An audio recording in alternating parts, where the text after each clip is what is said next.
萬眾期待 Java Leo 20寸，2026年1月就即將到貨啦，一個月嘅時間都唔使。我哋酷溫又率先同大家傾下部單車，售價4399蚊，規格同16寸大致一樣啦，有油壓碟剎，用 Shimano 9速嘅波腳，指撥有機會係藍圖或者係 Shimano， 到貨嘅時候會再拍片同大家分享。望到圖入邊嘅黑色前叉，好有可能就係早前傳出嚟20寸版本將會升級嘅碳纖前叉，係採用亮黑色嘅設計嘅，而輪組係採用406嘅輪組，輪框大啲，速度上比起16寸就肯定快啲。如果你後期改埋54啊、56嘅齒片，相信佢有一個相當理想嘅速度表現。喺一個唔摺疊嘅情況底下，16寸同20寸相比，會由149cm 嘅車長啦，變咗做156cm 嘅車長。聽到個數字，有車友可能會擔心，喂，咁我隻手咪會比起16寸再伸得前啲咯？放心，由座位去到剎把嘅距離應該係大致相同嘅，但係長度嘅差別主要係因為個輪組大咗啫。另外嗰個剎把去到地下嘅高度會由91cm 調整做99cm， 而摺疊後嘅車長由67cm 變咗做73cm， 多咗6cm。咁另外高度由59cm 變咗做66cm。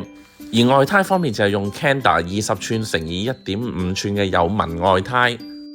波腳亦由 Shimano Showa 嘅短腿改咗做中腿，意味住佢可以支援更大齒數嘅飛輪啦。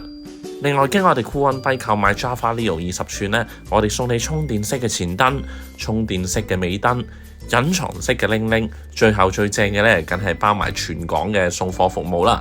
車停到嘅地方，我哋都可以安排到送貨。如果你仲未熟悉我哋酷溫幣嘅送貨服務，歡迎睇埋以下落嚟1分鐘嘅短片。經我哋酷溫幣購買 Java Leo 或者任何嘅單車，我哋都會提供免費送貨服務。停到車嘅地方，我哋就可以安排送貨，而且我哋誠意十足，全部車都係由單車師傅親自送貨。送貨之前，我哋會調好晒成部單車，檢查晒所有螺絲嘅鬆緊度，再放分入包裝盒，確保運輸途中都可以俾到100分嘅保護。收車嘅時候，你仍然可以有自己拆禮物嘅感覺，保持儀式感。如果你中意嘅話，包裝盒你拎埋走都仲得。喺交收嘅時候我哋會親自教你一次點樣接車，點樣開翻部車。當中一啲注意事項，我哋一定會細心話晒俾你知。你仲可以即場試下接一次部車，我哋會從旁指導你，等你學有所成先俾錢走人嘅。學完點樣接車，你仲可以即場喺附近兜翻幾個圈先。你認為有唔妥或者想調校嘅地方，單車師傅仲可以即場幫你處理，直到你滿意為止，我哋先至離開。單車車架提供品質保養5年，非常多謝短短2-3星期就已經一大班客人揾我哋幫襯。令我最深刻嘅係來自一位菲律賓嘅客人，佢專登同我哋留咗部白灰色，然後再訂機票嚟香港拎車。